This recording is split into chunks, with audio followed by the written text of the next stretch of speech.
interject? My 5 trips to Ace Hardware. I saw you there once. Yeah. I saw you, I saw a bunch of people there with multiple visits. Isn't that required Had to when you put, do a project? I put Minimum 3? exterior lights up, and I had to Get a screw. can lights, Something the just surface mount. silly that you go, Now I got we're everything. ready, You get home, it's like, oh, Believe that's it. that. The wrong light bulb. This conference will now be recorded. It worked out good. They take a little box to them, and they're so easy to put in. Okay, At least We're 5 ready? trips. Yep. we are ready. Okay. All right. Thank you for coming this evening. Our February 16th, 2021 meeting. Please stand and join me in the Pledge of Allegiance. I pledge allegiance to the flag of the United States of America and to the republic for which it stands, one nation, under God, indivisible, with liberty and justice for all. Roll call, please. Councilmember Bellinger, Here? Councilmember Crumick, Here. Councilmember Swift, Here? Mayor Pro Tem Legero, Here. and Mayor Alves. Here. Well, we're gonna start the evening off with a couple of proclamations. And we're gonna start off, does it matter which we do first? On the agenda, we have 211 first. It does, Okay, but, let's do yeah. it. Let's do that one And we first. have Tiffany on the line as a representative for Okay, the organization also. all right, any questions? The microphone, yes. Yes, please. Okay, there we go. Thank you. Okay, well, 2/11 day, February 11, 2021. Whereas every hour of the day, people need access to essential services such as food assistance, housing, shelters assistance, utility assistance, programs, counseling services, medical, dental care, senior and elderly support, employment, help, transportation service, abuse prevention, services, child care, and assistance. And whereas the 211 call center, a family resource and referral center, provides support to more than 60,000 residents in the San Joaquin County. In 2020 alone, including over 25,000 referrals to calls seeking assistance for COVID-19 health and economic resources.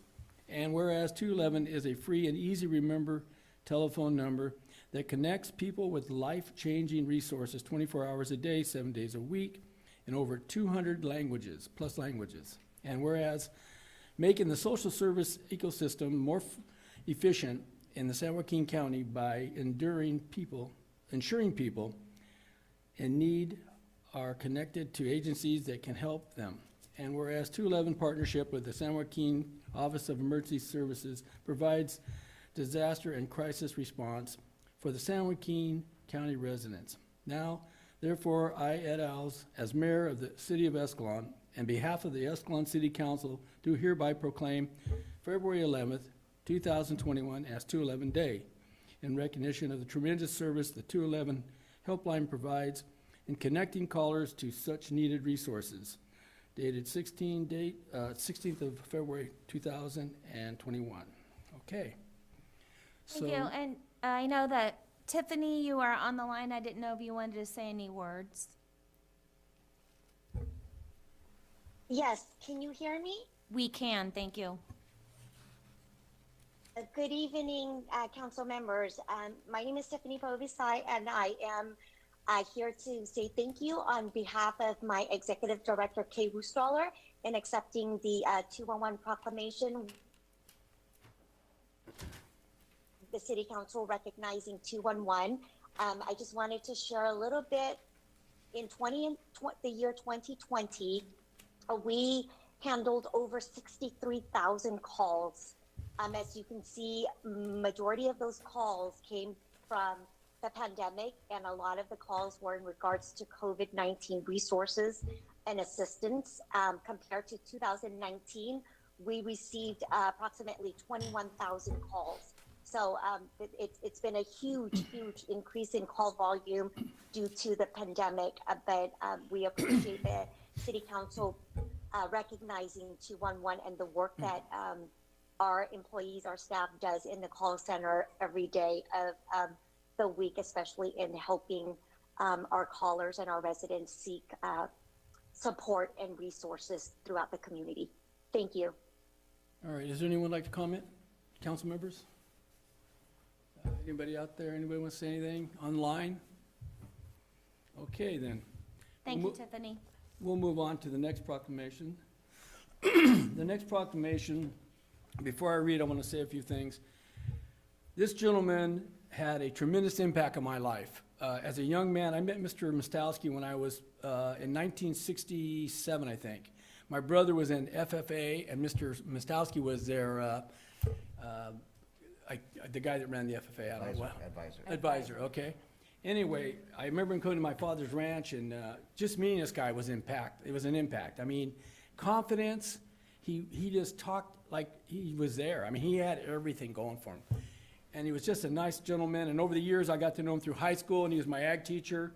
And I can't say enough nice things about this man. I don't think there's enough words to describe how much he meant to this community and the things he did for us. For me especially. I mean, he did a lot for me. He instilled a lot of confidence in me. He always complimented me. I'll tell you, it was a sad day when I found out he had passed. It just, he was a very special guy. I'm going to read the proclamation. Whereas the Escalon City Council believes that it is important to honor and acknowledge those who contribute to the community welfare simply because they love this city. And whereas John Mostowski was a distinguished Escalon community member whose good deeds earned him the respect and admiration of his family, friends, and community. And whereas Escalon was rewarded and honored to have John Mostowski as part of Escalon Police Department for 27 years, where he started the volunteer program, writing the department's volunteer program, still in use today, and assisting the San Joaquin County Sheriff's Department in starting the STARS program. And whereas John Mostowski graduated from Penn State with a bachelor's degree, science degree in agricultural education, life sciences, and retired from the city of, Escalon High School after working as an administrative assistant to the superintendent in 1988.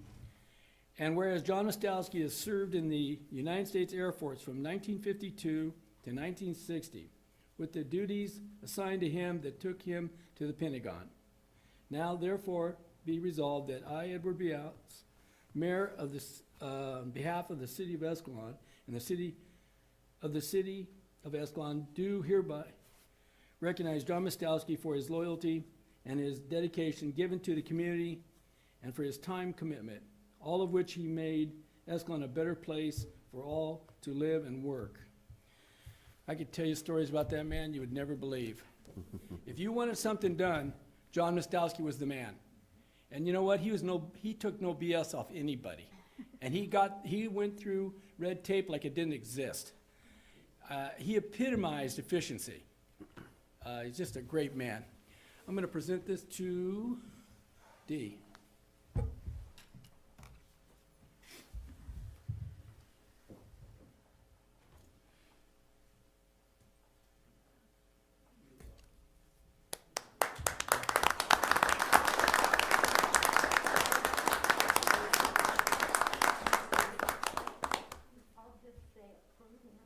We can hear you better there. Here.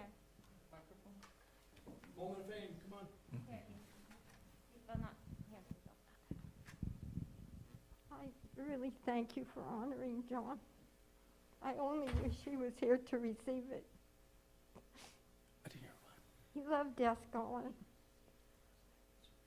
His years in the education system, the community, his church, and of course agriculture. And he was so proud of his students. I just pray that his legacy will live on. Thank you. Thank you. Is there anyone else who'd like to speak and say anything about John? You can at this time if you'd like to, either online or live here. All right. Well, listen, I don't know. He just, oh, go ahead.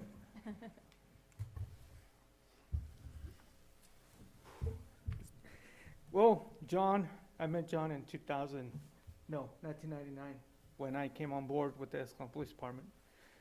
He was a volunteer at that time, and throughout the years, we worked together to build the volunteer program that we have now. I mean, this man, when he was put to the task to do that, he revamped the volunteer program. He updated the program with new information. He would come back, we'd go over it. Nope, I don't like this. Scratch that. Let's add this. I'm gonna go home and work on it, Gus. I said, you go do that. 2 weeks later, he'd come back, got a new binder, right, D? I got about 6 binders, where he kept doing changes and everything, and finally we came to the final product. And I said, I'm good with that. And I think we held probably 2, maybe 3 academies before, it took off. The man was incredible. He was pleasant to be around. He never complained. He just wanted to do everything right. And it was a pleasure to have worked with him. Thank you, Gus. Come on up, please.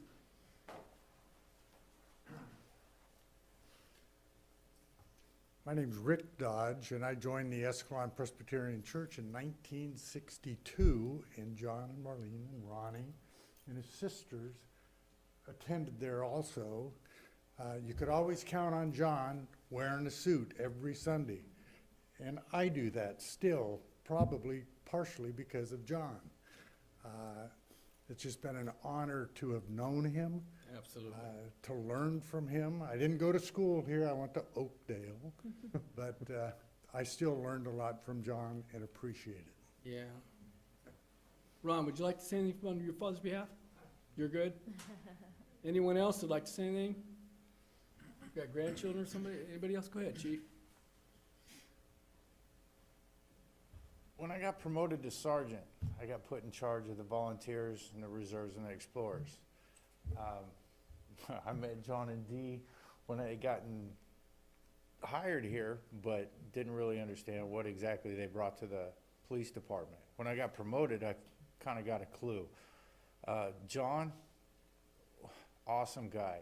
We put him in the most difficult. John and Dee worked as a unit, and they always got stuck at 1st and 120, where people don't pay attention during park feet, parades. And John would direct traffic there. Now, I don't know who yelled louder, John or Dee, but they managed to keep it all squared away and in control. Talking to Dee recently, she shared something with me, and I got to share it because I thought it was too cool. You said John was in the Air Force, correct? And I guess one of his famous lines was, I joined the Air Force. The only thing they let me fly is a typewriter. Yeah.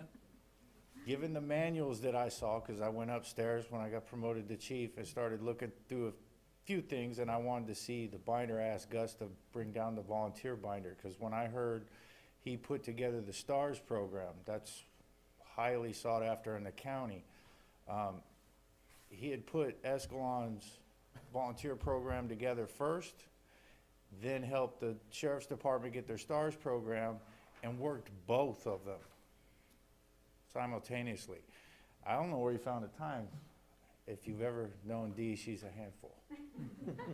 So that's all I gotta say. I enjoyed meeting the man. I really respected him and everything he brought to the police department. Thank you, Chief.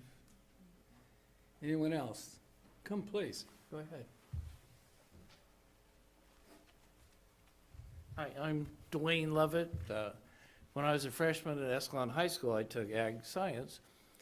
Had to do a 10-page typewritten term paper every quarter. My mom said, that's it, you're taking typing next year. But speaking of typewriters that they talked about. But Mr. Mostowski was my milk judging coach. And so they needed somebody else for the milk judging team. I said, well, I drink milk. So we were able to make it to the state finals. We won the state finals in milk judging. And Wow. got to go to the nationals. We didn't do so good there, but we won the trip, so that was good. Absolutely. So good ag teacher, great memories. Major impact on people. I'll bet you ask anybody who was in that man's class, they remembered him. You didn't walk away from John Mostowski without making an impression on you. Anyone else like to say something? All right, well, listen, thank you very much. Thank you for letting us honor John. If I had my way, I'd build a statue out there for him. The guy was just he's one in a million. You don't see that kind of person. He epitomized what it is to be on your game. The guy was just everything. All right, thank you very much. We're gonna move on. We have SB, 1383 presentation? Yes, Stephen Qualls is on the line, and Stephen, I just, there you go. Made it so you could share your screen. Okay.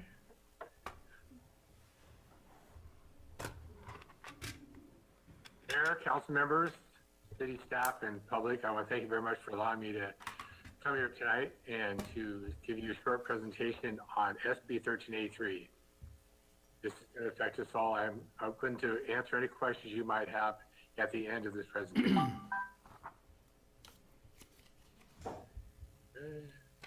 Very good. Can everybody see that? Yes, Can you hear me? yes, we can. Okay, great.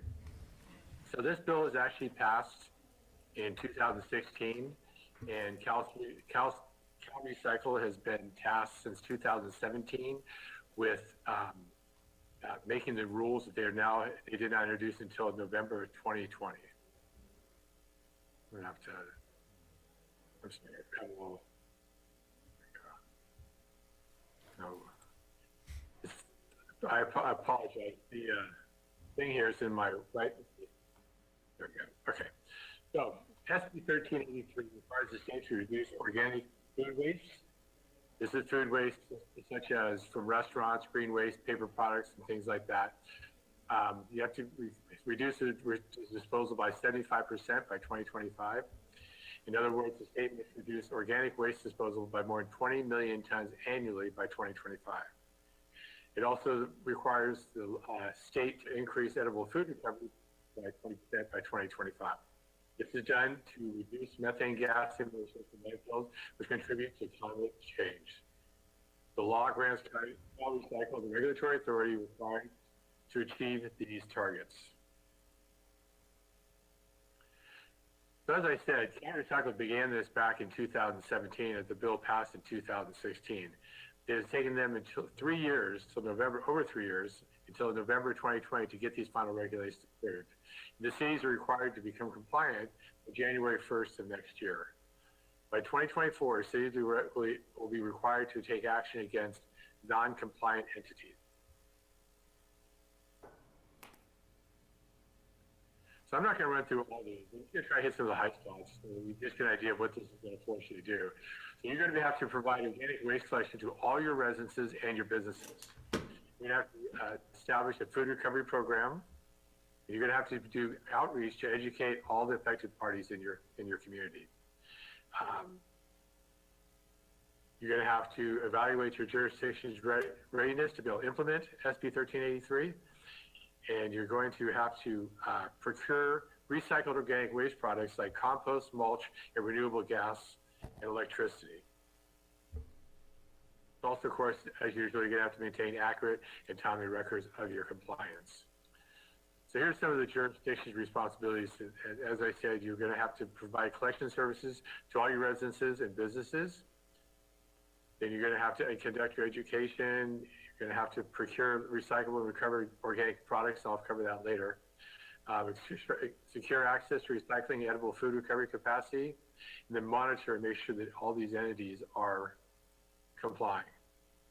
So Cal Recycle estimates their total cost will be almost $21 billion between 2 years ago and 2030. This means it's going to be approximately $330 million a year. Now, in their wisdom, Cal Recycle decided to allocate the cost 50-50 between businesses and households. So as a result of that, it means that 50% is going to be paid by the businesses and 50% is going to be paid by your citizens. And what that obviously means is there's going to have to be an increase in your waste services. So legal is very engaged in the discussions with the legislature, with Cal Recycle on the rulemaking process, and we actually feel like Cal Recycle has kind of overstepped the original intent of the law. We feel like there's a lack of sufficient infrastructure to be able to process this organic waste. We feel like the funding is insufficient. The state is not providing any funds, which means, as I said, it will be coming from your businesses and from your citizens. The penalties, there's a lot of ambiguity on how the violations could be assessed, and it could result in up to $10,000 a day in fines. And then the cost burden to recover the organic waste products is going to be quite substantial.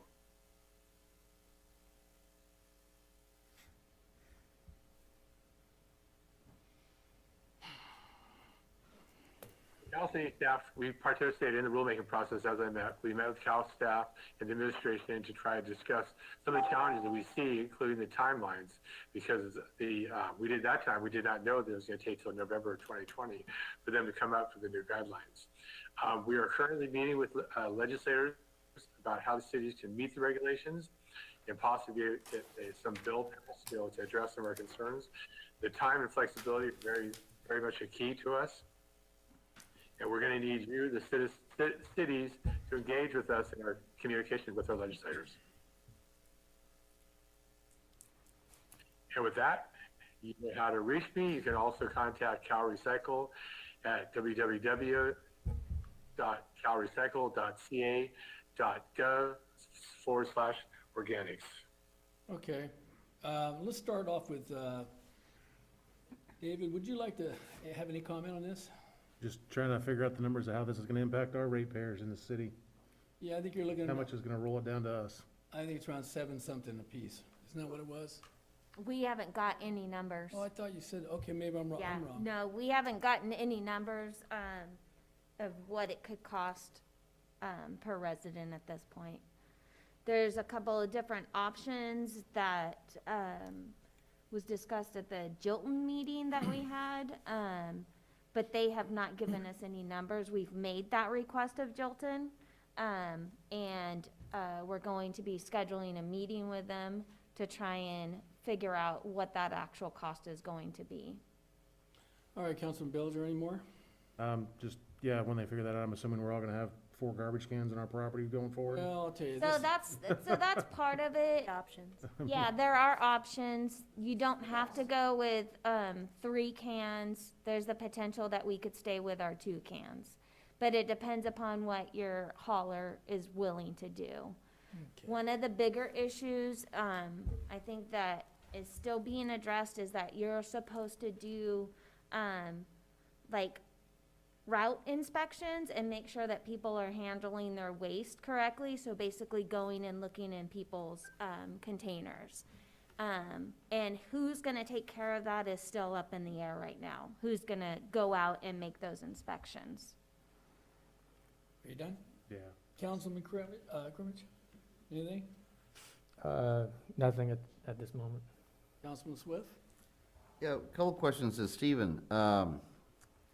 So reduce organic waste by 75% by 2025. What's the baseline year for that? 22, I think. What? 2025. 2025. I mean, what's? No, like what, so is it based on where we were at in 2018 or 2016? I thought you Yeah. meant when. Yeah, Yeah, like that's the what I mean. baseline of it. Do you know when that is, Stephen? I'm trying to find it on the things. I know that cities. So I'm sorry. Go ahead and repeat the question. It's kind of hard to hear. Did you ask what kind of reductions we have to meet? No, What I heard? okay, organic waste is going to landfills. It needs to be reduced by 75% by 2025. By 75% from what year? 2016, 2017? Okay, I have got that. Actually, I do have that.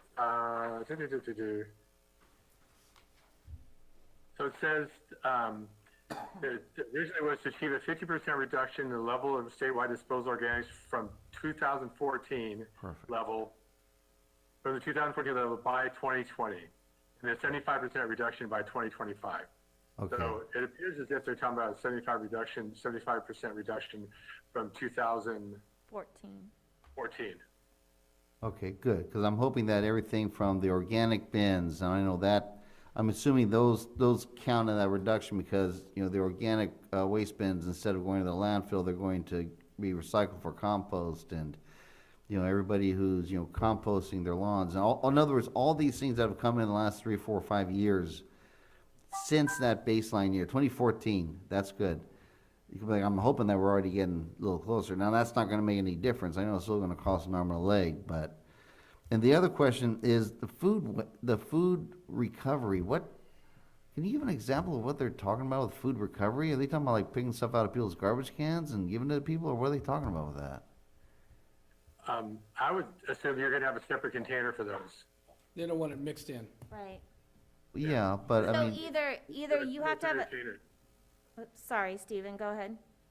So I was just gonna say, I don't know how many containers you have now. I know I have two, one for recyclables, one for yard waste and recyclables, and one for household garbage. You'll probably have to have a third one for food waste. okay, but that's not food recovery for other people to eat, though. No. Oh, okay, good. Sounded like it. I was like, oh, that's, I don't know. No, and that Okay. is where you could potentially have two cans if your hauler is doing, what do they call it, high demand. It's where they have a bigger system that sorts it all out. They do Right. already at Chilton. Okay, Okay, I'm good. Well, they don't have enough at Jolton. tell them to hire some more. Anyway, The food recovery program Vice is gonna Mayor, be Lajardo? supermarkets and stuff too. You're gonna have to talk in. Vice, go ahead. So, it sounds like Cal Recycle, it's a done deal, but League of California Cities has had some input with the regulations. Is that still ongoing? Yes, it is. We're currently working with legislators to try to get some kind of relief.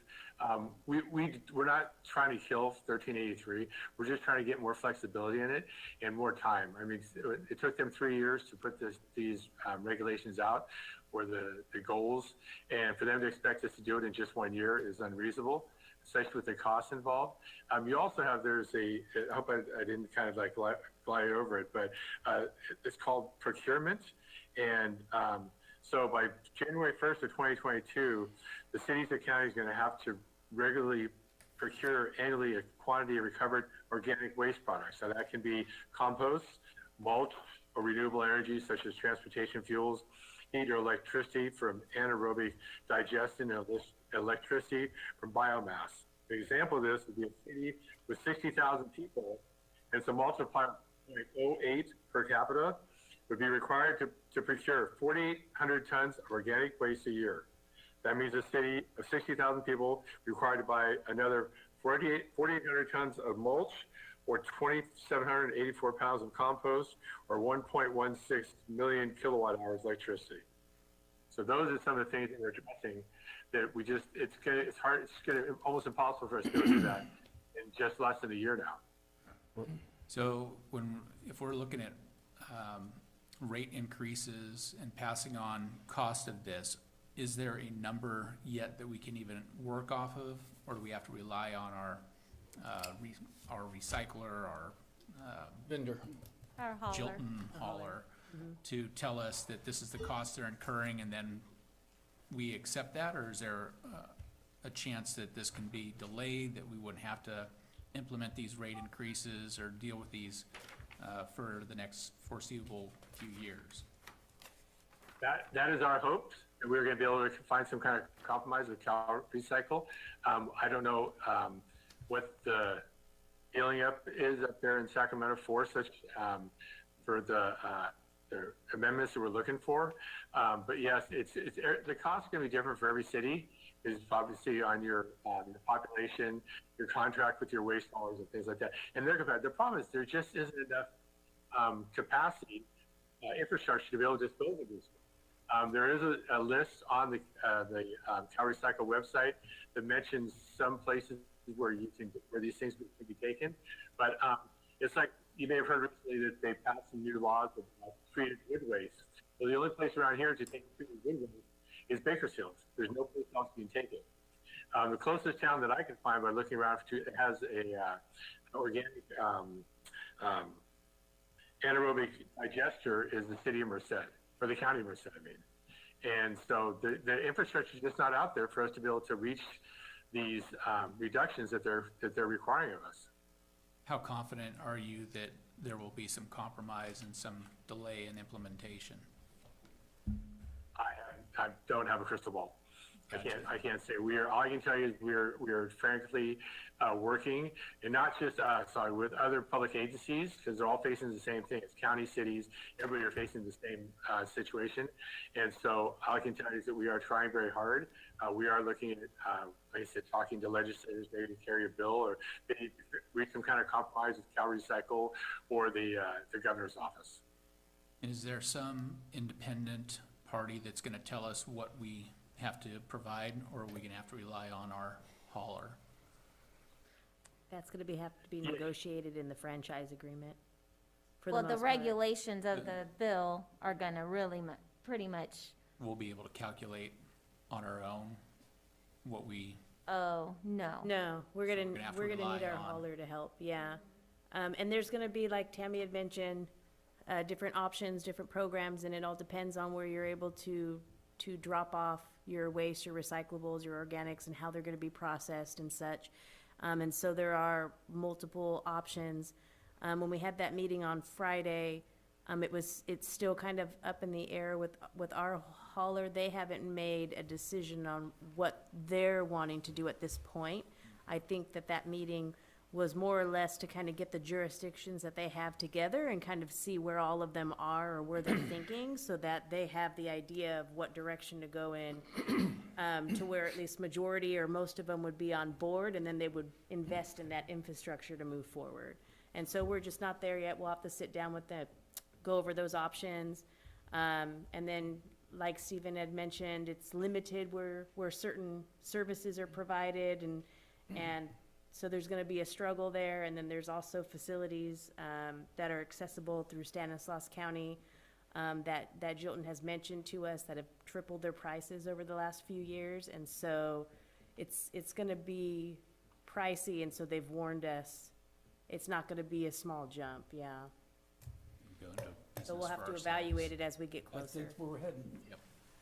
All right, Okay, thanks. I could I've tell got- you up in Waste Management out of Sacramento, their program is gonna be your food can go in your green recycle bin with your grass clippings and so forth.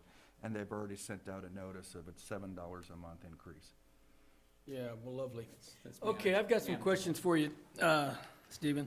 First of all, what's the purpose of this bill? What's the main purpose? To reduce greenhouse gas emissions. Are we referring to methane gas? Yes. Okay. If you drive on Gear Road past Yosemite going towards Houston, there's a landfill there. And in that landfill, there are spouts coming out of the ground. Those are taps for methane gas in there. Why isn't the state using some of this energy they have to tax us to death to go and basically tap into those and use that energy for running a generator or something along those lines? How come we don't look at it from that perspective? Why is it a bad thing when you have a product being a byproduct of this dump that could be used for the good? Why aren't we capitalizing on that? That's something you may want to talk to Cal Recycle about. Well, I think it's ridiculous is what I think. I think there's always an easy way out, and it's always to push on the taxes.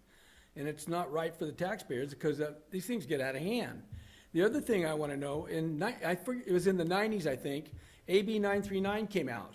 And AB 939 did the same sort of stuff we're talking about now. They wanted to divert the green waste from the landfills. And the idea there was we were going to cut down to 50%. So I met with Patrick Johnson, who was our state senator at the time. I was new on the council, and we discussed this with him. And then he also told me about the $10,000 fine deal. He said, that's kind of bogus. He said, yeah, if you delinquent, or if you deliberately do not try to implement this, there will be a fine. If you're trying, they're not going to fine you, according to him, at that time. And I believe that to be true today. There's no point in throwing salt on the wound. The thing what's got me kind of confused is there's no state funding. It's just another mandate, unfunded. It's at the time of COVID, which is just about as rough a time it could possibly be. Everybody's been down and out, and now they're going to kick us in the teeth again. It's unbelievable. The other thing I learned from AB 939 was that year we were hit with those those gray waste cans we have. At the time, we didn't know this, but we actually qualified for a diversion without getting those cans. Because the cannery at that time had an excess that we could have got the credit for, which would have given us the credit, and we still might be able to. It's something we should look into. Because of their green waste diversion program, we could get credit from that according to what we found out later. So we should look into that also to kind of offset our responsibility. As far as Jilton separating, I've been to his plant. He's got a belt probably from here to that wall over there, or longer, and he's got like probably 10 to 20 people out there sorting. What I don't understand, what's changed? All of a sudden, they can't do that any longer? It's additional sorting that needs to be done. So why don't they do it in their plant? Why are we getting stuck with this? Well, for them to do that requires, there's a whole nother, I forgot what they called that plant, but they showed a video of it, an HD MUF is what it's called. HD what? MUF, MUF, it's an acronym, or MURF, I'm sorry, it's MURF, and I don't remember what the accurate I get it. I acronym understand. stands for. Okay. But it has to go through several different machines or different levels, because it actually goes through where this machine it has a magnet, it'll take out the aluminum, and then it has a weight, heavy things get dropped out. So it's basically, it sorts it. It's a sorting machine. Yeah, yes, but it sorts it in multiple senses, and so for Jilton to do that, it's gonna take an investment in some infrastructure. But you know what I don't understand though is, seriously, with all the methane gas they've captured in these landfills, they should be celebrating that.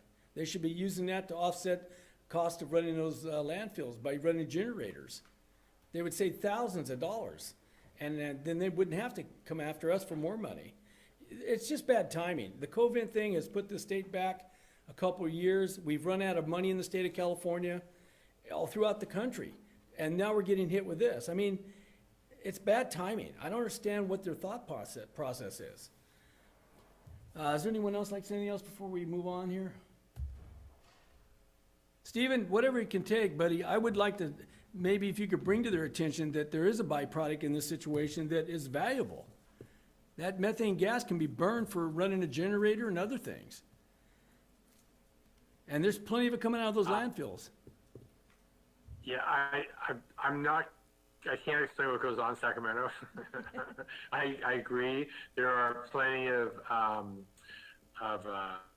that are doing such as that. There's actually a project down in Edgehead County. And so, yeah, there are people who are doing things like that, but I don't think that's the way the state is looking at it. It's like I said, we feel like Cal Recycle has gone beyond the letter of the law, the original intent of the law, and we're hoping to be able to get some kind of correction. Nothing else, as you spoke of, this is the worst time to be tasking our citizens and our businesses. It's so insensitive. I mean, right now, they're dying. Sorry, go ahead. They're insensitive. I mean, it's unbelievable. Right now, they're hurting. Yeah, they're hurting business-wise. You know, they're just trying to keep their doors open. It isn't more requirements. It's just unnecessary. So we're hoping to be able to get extensions, some kind of flexibility. How about some funding to go along with the extensions? I mean, this is ridiculous. Anyway, well, maybe when they get rid of the governor, we'll have a different shot at it. All right, anyone else?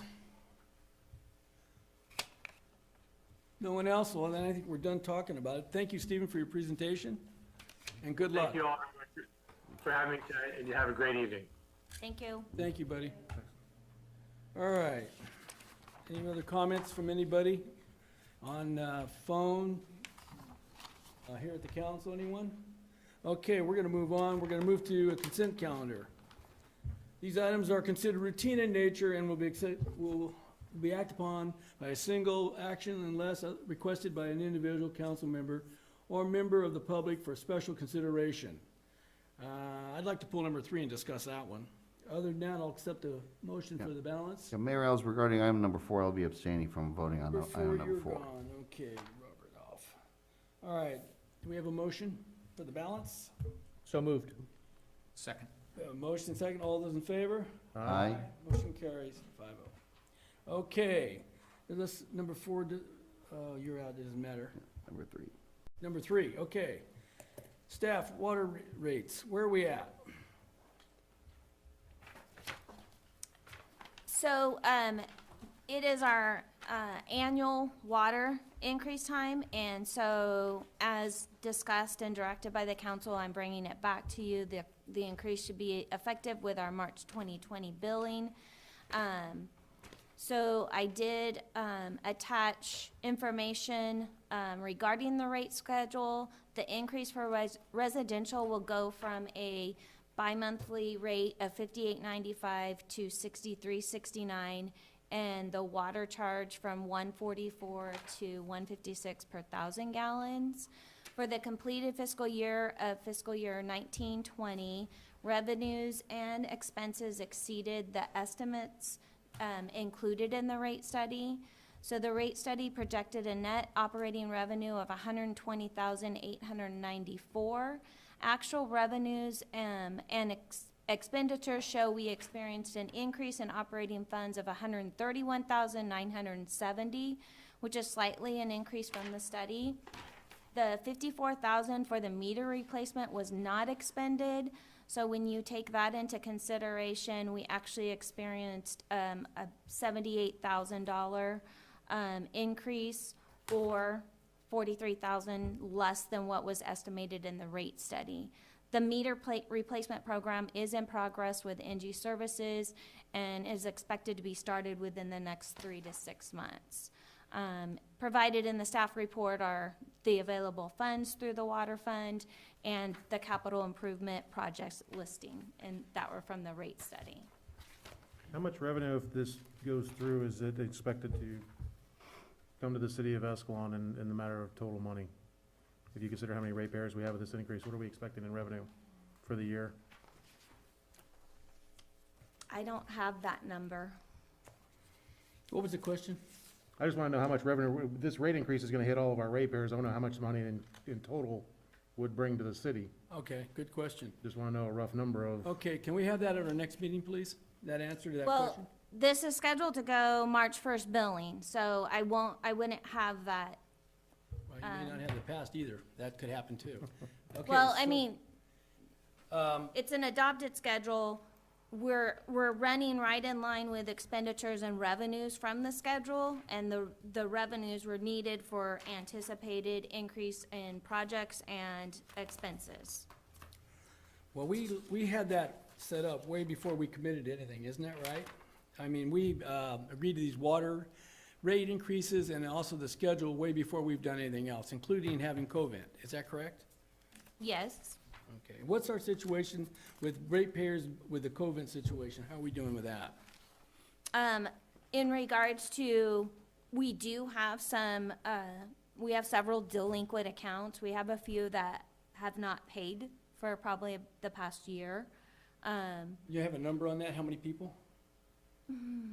It's less than 20. Less than 20? And they've been a year, most of them are year delinquent? No, not most. There's a few. There's only a few that are a year delinquent, but we have several delinquent accounts. It's definitely, our accounts are probably, our aging is probably about 50 to 70% higher than what it typically is. Do we know for the demographics on who's paying late? Is it older people, younger people? Do we have any idea? we don't have demographics on each of them without going through each account and identifying that. Okay, it's another one of those things I understand the necessity here, I understand what we're trying to do, but at the same time, here we are in a devastating environment that's been crippled with this COVID. I'm just wondering, at what point do we push these people over the limit? It's kind of where I'm at with it. The other concern I have, or question I have, is, that's why I was asking for the total amount of revenue we're getting. With NG putting their stuff in place, making good progress with that, with the anticipated savings there, can we skip a rate increase for a year possibly, is my thought? It's worth talking about. Well, some of those savings go to pay for the monies that we are borrowing to do the water meter program too. Because we have a guaranteed savings from this project. Yes. So I'm just trying to, that's why I was asking how much money. But not all of that goes back into the water because. I understand that. Yeah. I understand that. That's why I was asking Majority for of the total revenue. savings are not in water. Now, it looks like we're also waiting, we're still working on with the loan for New Well. Are we still waiting on that?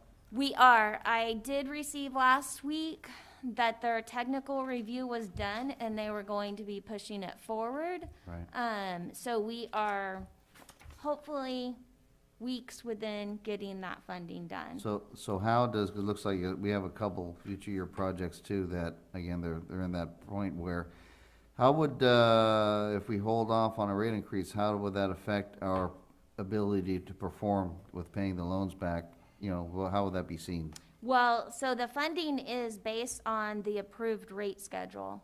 Okay, So that okay, could affect it. okay. We have the money to pay it, it's not gonna affect it. It's gonna affect it if we don't have the money to pay it. My question is, if we put it off for a year, would that put us in a situation where we couldn't pay it? Well, the state looks at when a bank looks at your rate schedule, they look at it as an adopted schedule for 5 years with the anticipated revenues and those revenues to cover their debt service. So if we had experienced a large increase in revenues that were to make up not doing the rate increase, then we would be okay, but that's not the case that we're experiencing. Yeah, I know this is a real tough one, and I know there's a lot of really good questions about, you know, are we okay to do this or not? It's also real scary to know that you can't, sometimes if you can't keep up with these things. You know, I'm gonna make a motion to approve consent calendar item number 3. Second.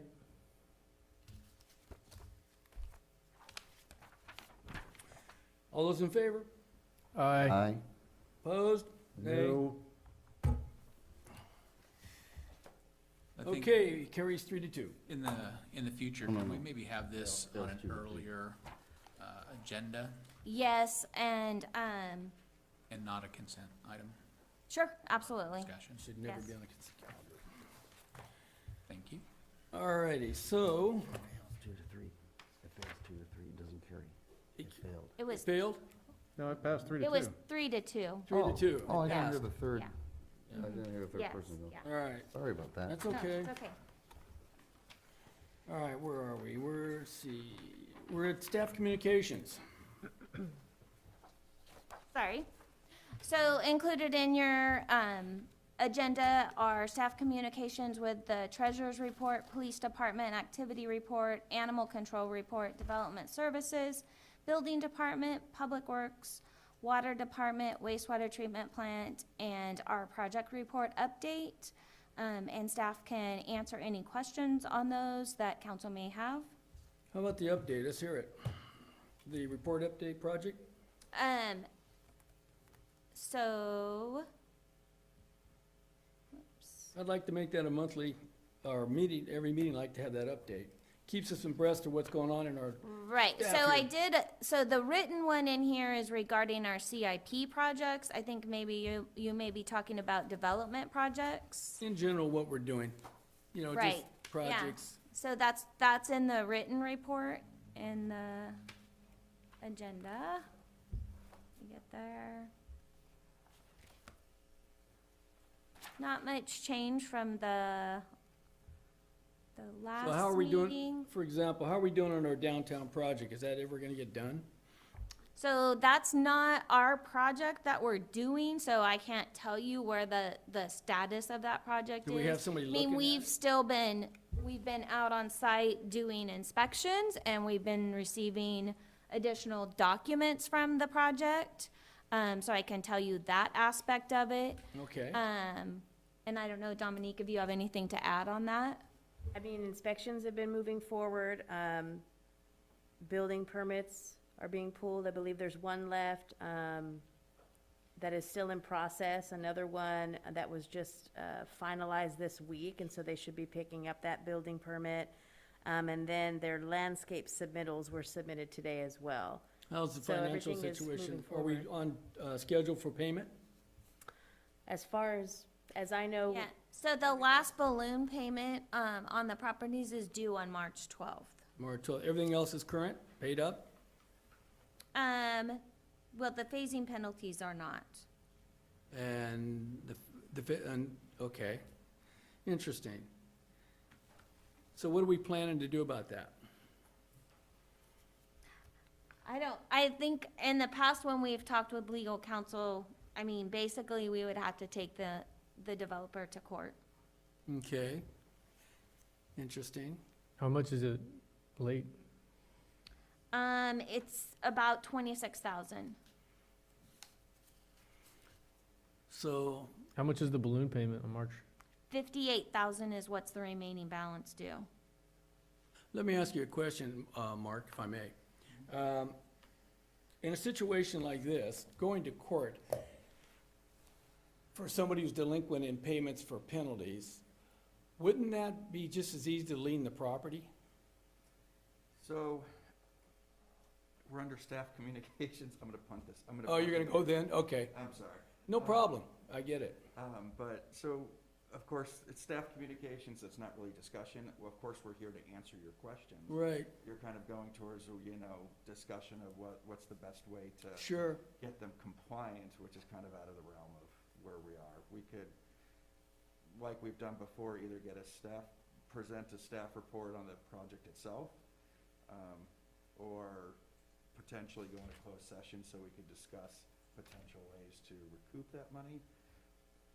It seems like we're about a month premature on that, given the staff's communication as the status of the project. okay, But certainly, we could talk about it in a different forum okay, in the future. all right. So in other words, if we want to answer these questions, we're gonna have to do it in a closed session? Potentially. Okay, well then we should do that. We ought to keep abreast of what's going on before this thing gets out of hand. I mean, if we're 20,000 plus already into penalties, at what point do we draw the line? So maybe we should direct staff to set up a closed session in the near future so we can discuss these things, because I'd like to not let this get away from us. Gentlemen, you have any questions or comments on that? I think that's the appropriate vehicle and maybe late March or. Okay. That would be my suggestion. I'll see if Late March? after the balloon payment's made, we So maybe the first meeting of April. Okay. Let's schedule that so we can have some information. Sounds good. Keep us on what's going on around here. Okay, is there anything else, gentlemen, you want to discuss on the staff communications? Okay, anybody on the phones want to talk about it? or- I think, Dominique, did you have some Dominique, more you have to something you want to add? add? I did, yes, so in the past, we've talked about affordable housing projects, Right. and originally, we've been exploring other, different options, and so I was able to get a hold of somebody through the Retirement Housing Foundation, who is the Great. property owner, and property management of Heritage House in town. Good, And we are looking to schedule, a conference call with them sometime after March 9th.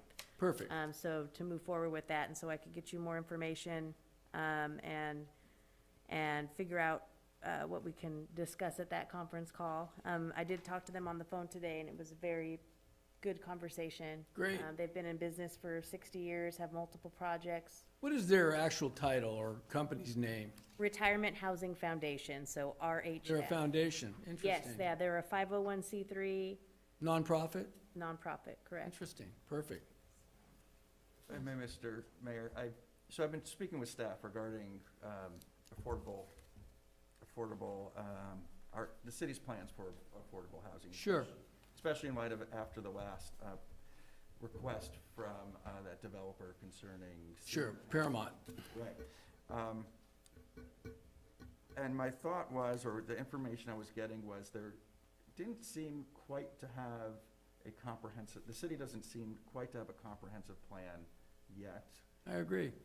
which is something that maybe got me thinking along with staff, that maybe we should be having some kind of committee or discussion. The council should be having some kind of further discussions on getting a comprehensive plan together for affordable housing for the city. Well, for the last couple of years, I've been banging on the door, trying to get something going, but somehow, some way, we just haven't been able to make it click. So if you have some good suggestions in terms of how we can move forward, I'm all ears.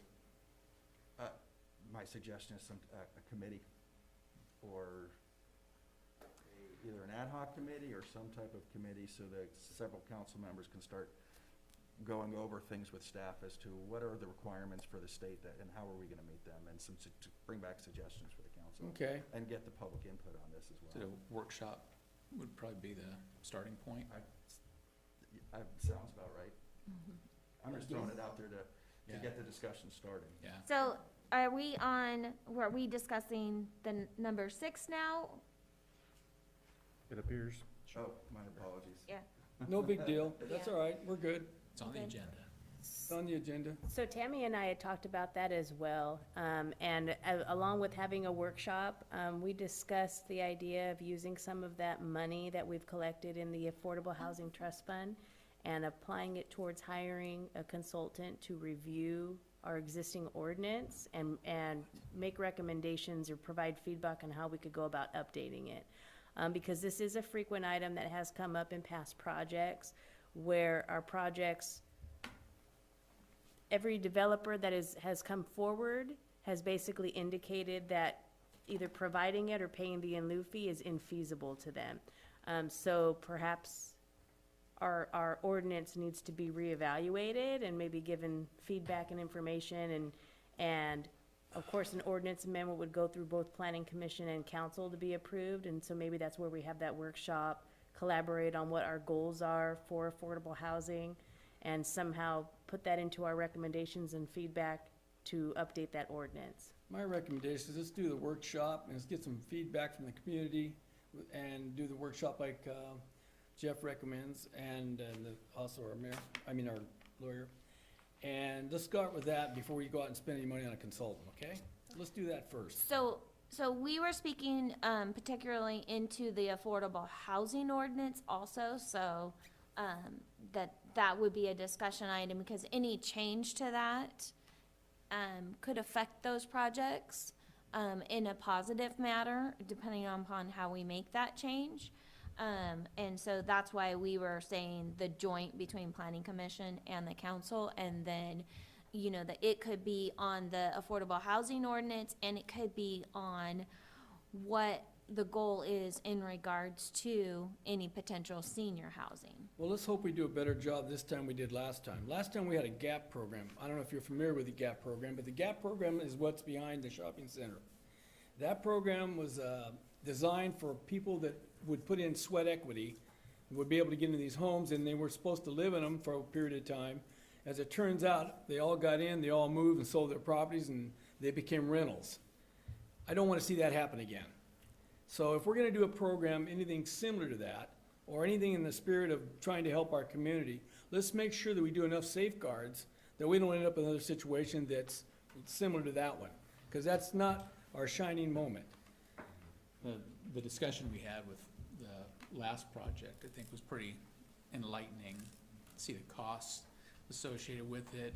You got a builder coming in that's looking at, $850,000 to $900,000 in lieu fees.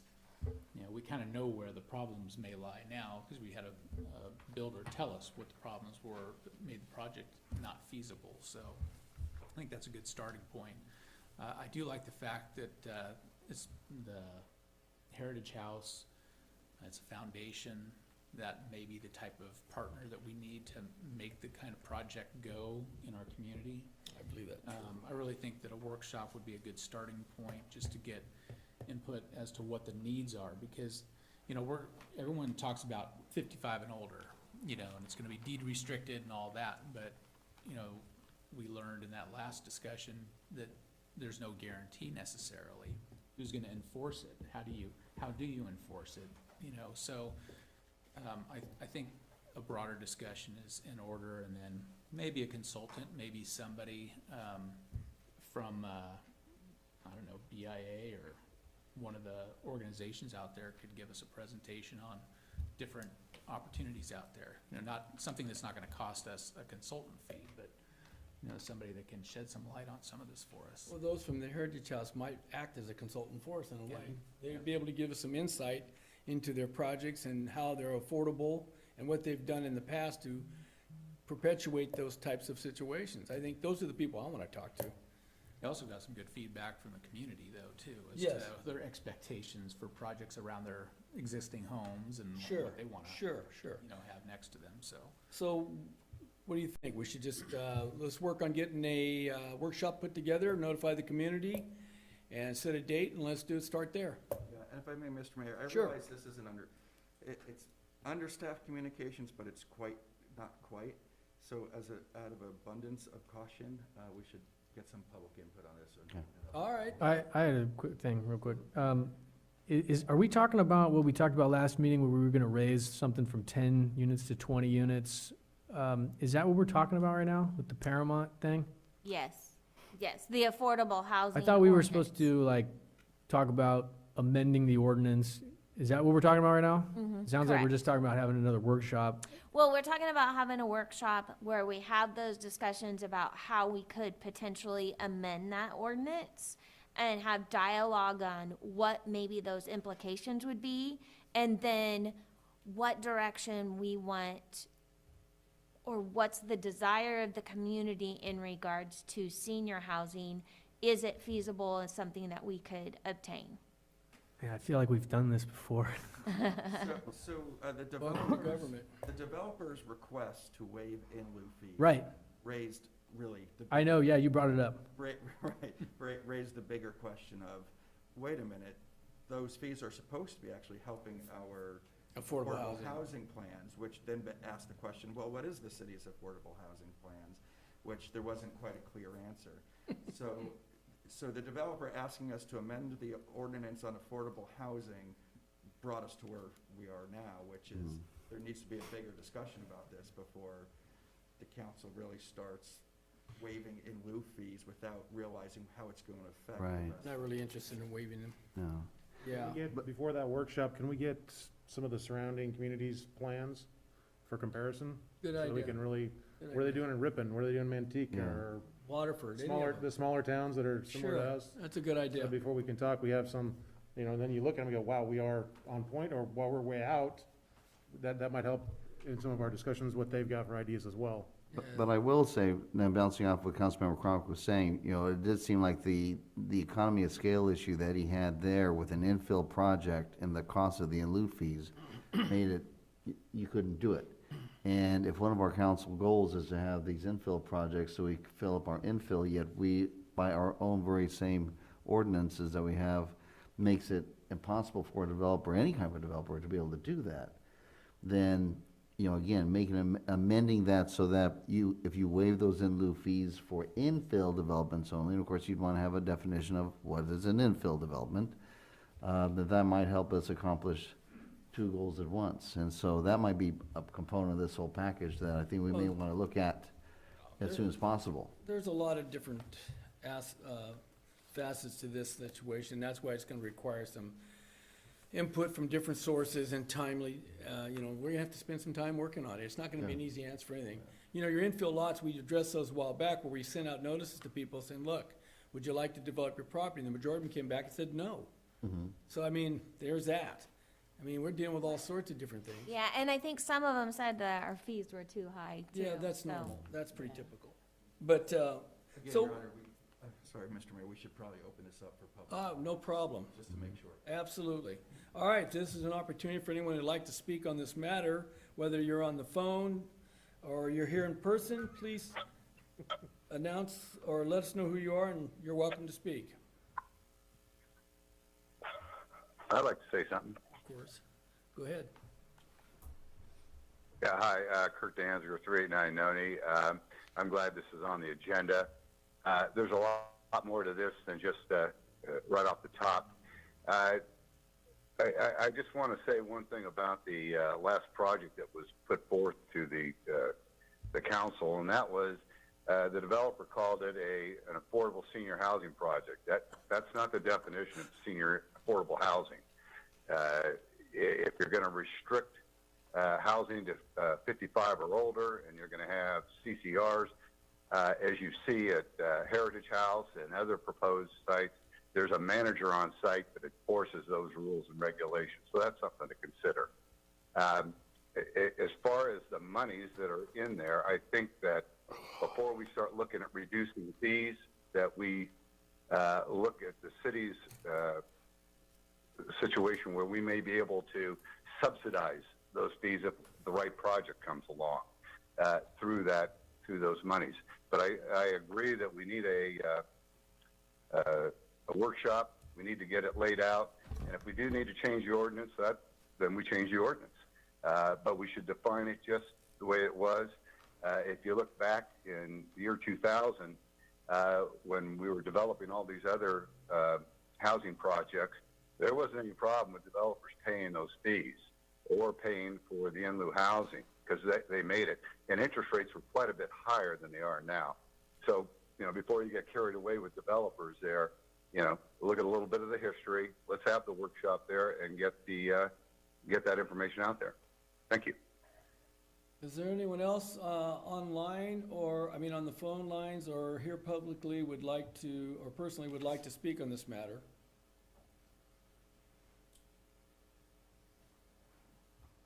Gary Haskin, 471 Cabernet Court. We're talking affordable housing, which brought us from senior affordable housing. My question is, when did 55 become senior? You're talking, if you want to retire, Social Security, you're talking 67. A lot of people are working past that age. So I see no advantage whatsoever for a senior definition of 55. That's a good point, and that's something we should consider an ordinance. I would agree with that. I think you're not too far off. I agree. Anyone else? Okay, we're gonna close that input, and we're gonna come back to council members. Is there anything left you'd like to speak about? And if not, I'm gonna... I got one thing. So Sure. I think when we do the workshop, I'm okay with that. I understand the purpose of that.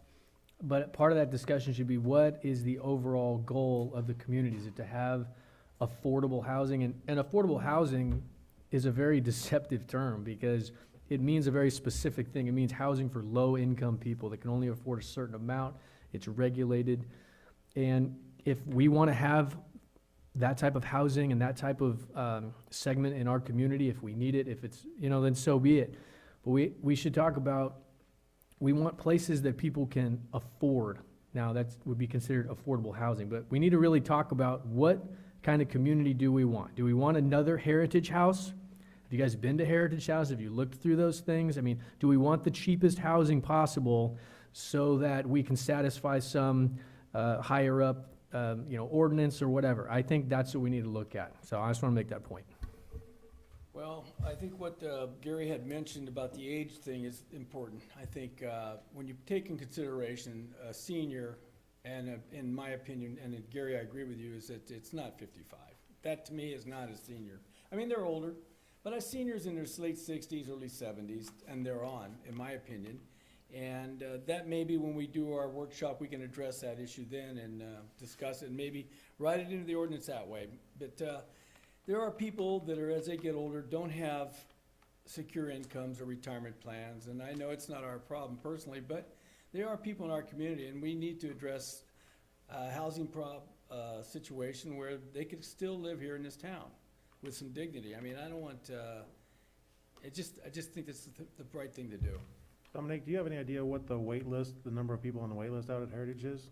I do not. I heard it's considerable. I don't know for a fact. That's what I've heard. That's what I'm curious if we can get that information for the workshop. And what would the you- average wait is to get into one of Also, those, the that age, facility? what's the age requirement at the Heritage House, do you know? I believe it is 62 and up. I can double check. Oh, nice, okay, good. And like Councilmember Crumick was mentioning, it's deed restricted affordable, so, they have to have a certain income, and if they're over that income, they don't qualify. And that makes sense. Yeah, Well, and so that's what I'm just saying, that the difference between affordable and affordable, the state mandated affordable is the deed restriction at their level, their numbers, mixed with San Joaquin's numbers, and you have to meet that income threshold. Yeah. Different from what's affordable in town. And I think that's fair. I think- Affordable housing would be one step up from Section 8 housing, right?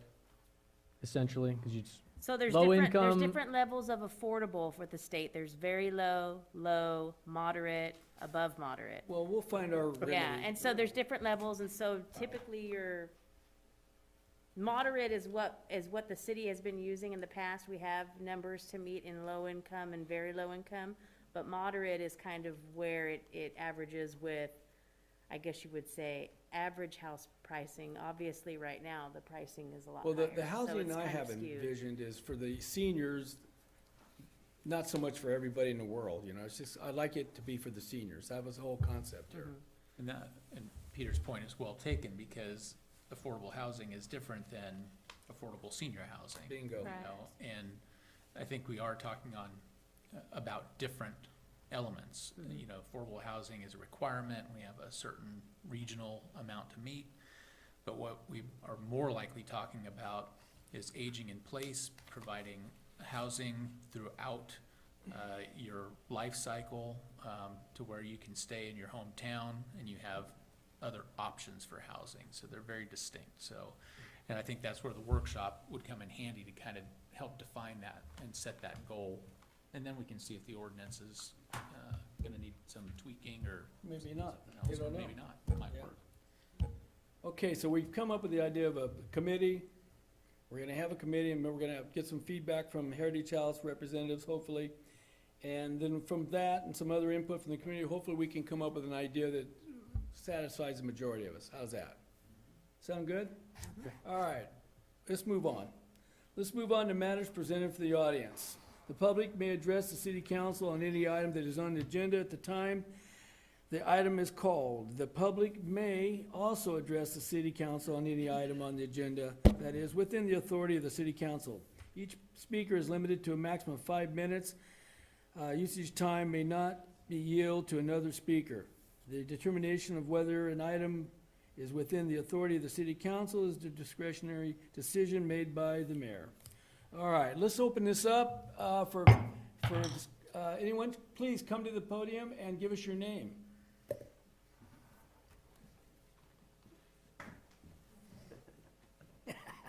I love these. All right, you guys are up. What's up, I guys? am Elias, and my last name is Krummick. I am Elias Krummick. All right. Where do you live? You gotta say your address. I live at 740 Escalon Avenue. All right. And council members, people don't need to state their address. Oh, they don't? My name's Amaya. Nobody does it. I live in Escalon Avenue. My name is Flynn Jamie, and I live on 1516 Terma Court, and I would like the dinosaur park slide to be fixed. Thank you. The dinosaur park? All right. Staff, do we have any knowledge of Wait, this? did she have more to say? Go ahead. I would like the dinosaur park slide to be rebuilt. Thank you. Okay, staff, do we have any information on this?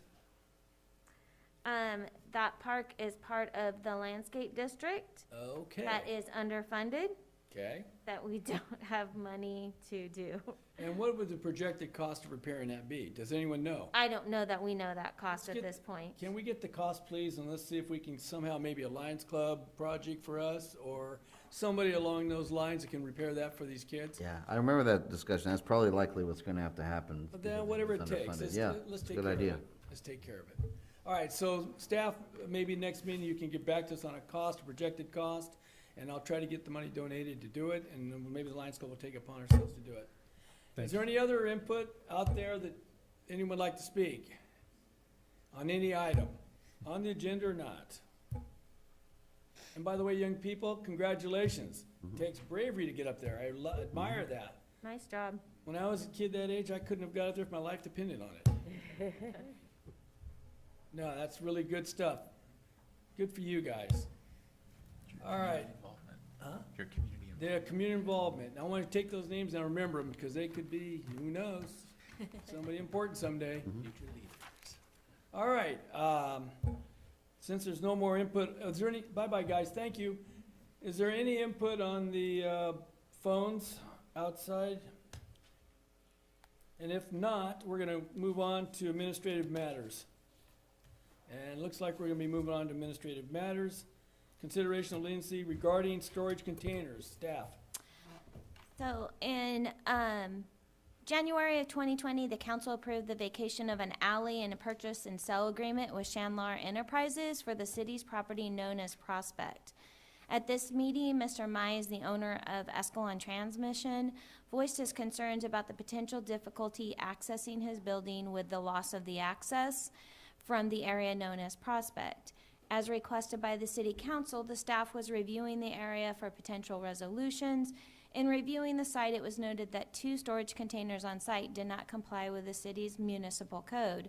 Staff felt that the removal of these containers would assist the business with the access concerns.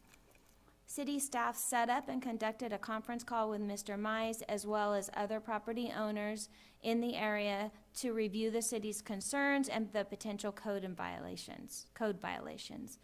Mr. Mize indicated he was in the process of selling or disposing of items from another shop location that he had recently closed.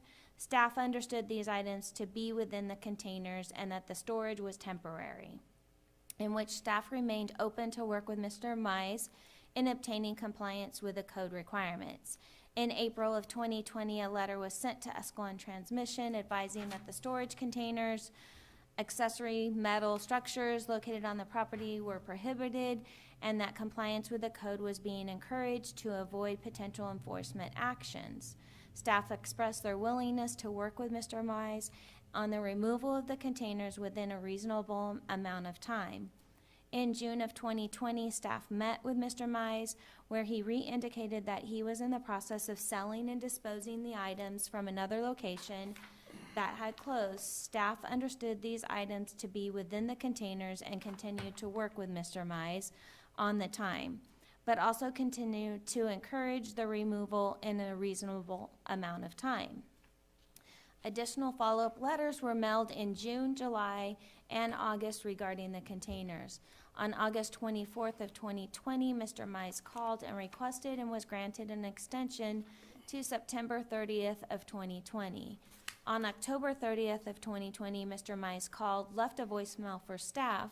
When staff attempted to return the call, they were unable to leave a message due to a voicemail box being full. On November 5th, the letter was received from Mr. Mize requesting an extension, but no time frame was included. Citations were issued on November 2nd, November 17th, and December 2nd. Each citation gave a 2-week extension and the offer to waive the penalties. On each occasion, staff attempted to deliver the citation in person, but were unable to make contact with Mr. Mize at his business or home. So certified letters were sent and confirmation of delivery received. There was no additional communication from Mr. Mize after the November 5th letter was received. In December, Mr. Mize contacted Mayor Alves regarding the matter. Staff met with Mr. Mize and Mayor Alves on January 27th. Mr. Mize explained that while he did clean up some of the items from the sold business, the containers were transmission parts for classic vehicles with limited availability and are valuable to his business. It was suggested Mr. Mize submit a letter to the council with his request. So council is being asked to consider leniency for Escalon Transmission in regards to the 2 storage containers. Gentlemen, Councilman Bellinger, anything? I'm just trying to recall where these are actually located. They're behind the shop towards the new project, correct? Correct, they're parallel with the wall, Parallel with the wall, okay. behind the water shop. It used to be a water shop. Gotcha, Okay. okay. I have no problem with them. They're not within eyesight of most traffic within the city. If it creates a difficulty for the business, that's their choice. If they don't have the containers and you're saying that makes it easier to move their vehicles around, then they're making a conscious decision one way or another with those containers. I don't The really. issue is he wants to keep the containers because. Right. Yeah, okay. Originally, that was the city's position of, it could clean up the access concerns by closing off that from the project. Right. So if they keep them. Turn around. Yeah, so if they're making a decision to keep the containers, Yeah. then they have to live with the consequence of not having to be able to turn He's around just vehicles and stuff, so Decided he can take. I'm them in. okay with that. Yeah, okay, good enough. Councilman Crummage. Yeah, I went and drove down Prospect and looked at the containers, and I didn't see any problem with them in my mind. And it looked like it was a vital part of his business for storage. And I have no desire to mess that up and inhibit his business, so I'm in favor of giving him leniency on the containers. Very good. Councilman Swift? Yeah, okay, I think I'm picturing where those containers are at, and you can't see them from the street, right? Nope. Hard to see. Okay, my question is this, and this is probably actually a question to Mark. When a governing body makes exceptions to a code ordinance, okay, and it's made 1, made 2, okay, should we be looking at maybe changing that, or what's the best path forward if we start making exceptions? I think the best path forward is this should be actually gone through a variance process through the planning commission and not brought directly to the city council. Okay. Yeah, the microphone. Correct, that is a concern, and my thought to alleviate that concern first is that these kind of requests is really, they're asking for a variance to the code, so it should be processed as a variance through, and go through the planning commission first, and then if the planning commission says no, it then could be appealed to the council.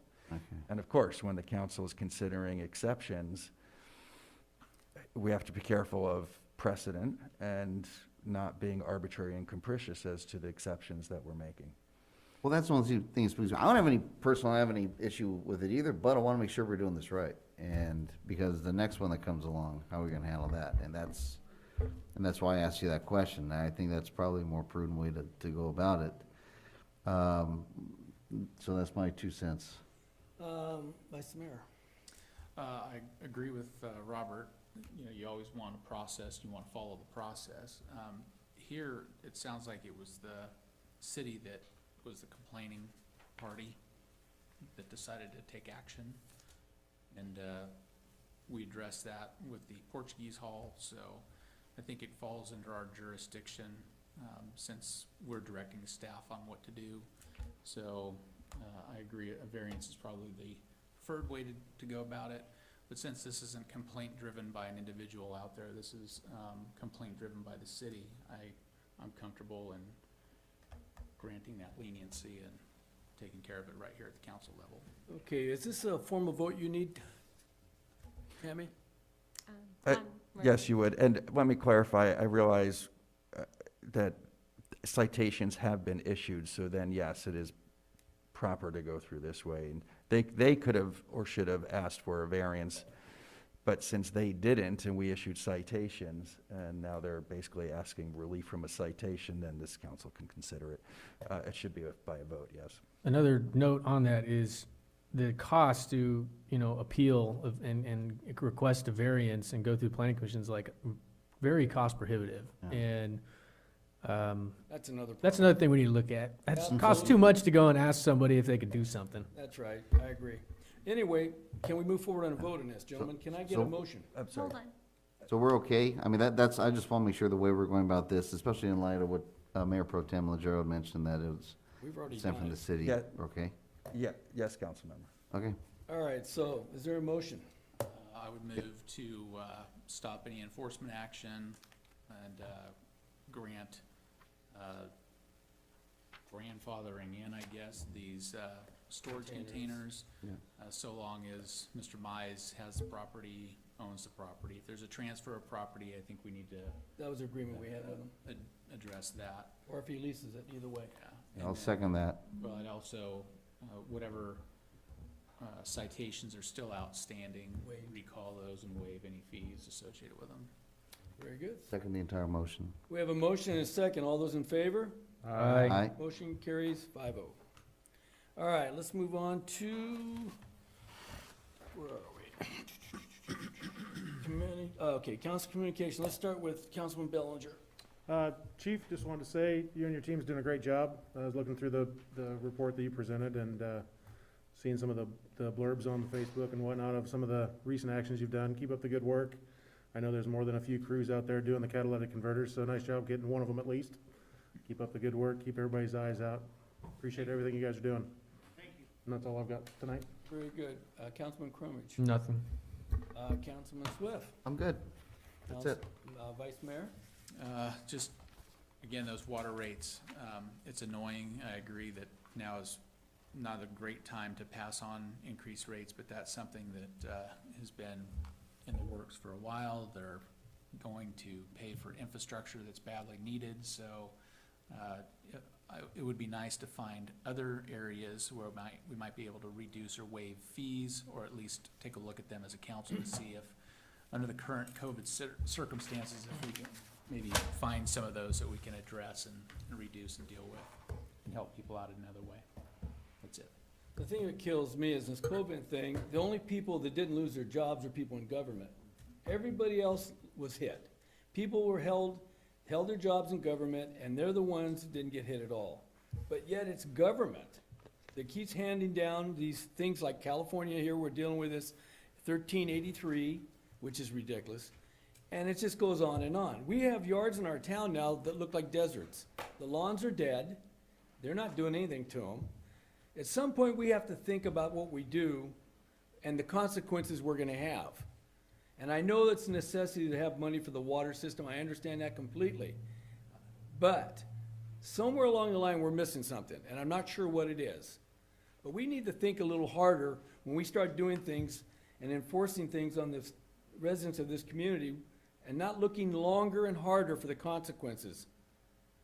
So I just think sometimes we just do things and we don't think about the consequences. Like I said, our town, you can ride through this town, there are dead lawns everywhere. At what point are we gonna figure that out? That's all I got to say. We're gonna adjourn this meeting, we're gonna go into closed session. Anyone else have anything that they'd like to add before I close off here? Anybody on the phones? All right, we're gonna close it and go to closed session. This conference is no longer being recorded.